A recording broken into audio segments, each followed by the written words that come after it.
has truly lit up the moment.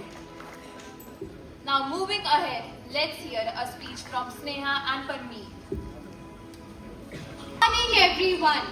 On a cold December night in 1929, at the banks of the river Ravi, the Indian National Congress declared complete independence as the ultimate goal for our nation.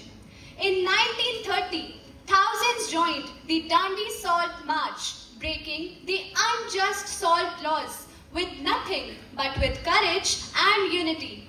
In 1942, the Quit India movement shook the foundation of British rule with the powerful call of do or die. And finally, on 15th August 1947, at the stroke of midnight, the tricolour was hoisted high and India awoke to freedom after almost 2 centuries of colonial rule. These events are not just the pages in our history, they are the identity of our nation. Ask what your country can do for you. Don't ask what your country can do for you. Today, we are gathered here to celebrate the most glorious event in our history, 15th August, our Independence Day. This year marks 79 years of freedom from the British rule, a moment that changed the destiny of our country forever.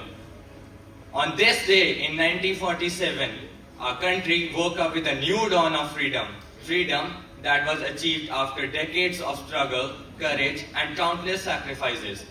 Our journey to independence was not easy. It was led by heroes who dared to dream for a free India and who were ready to give everything for it. We remember Mahatma Gandhi, who told us the sacrifice for non-violence and showed it power. We salute Bhagat Singh, Sukhdev, and Chandrasekhar Azad, who embraced death with a smile for the love of the motherland. We bow to Rani Lakshmi Bai, Sardar Vallabhbhai Patel, Subhash Chandra Bose, and Pandit Jawaharlal Nehru, whose leadership and sacrifice gave us a new identity. Their struggles and sacrifices gave us the gift of freedom, and now it is our duty to protect and respect that freedom. Thank you.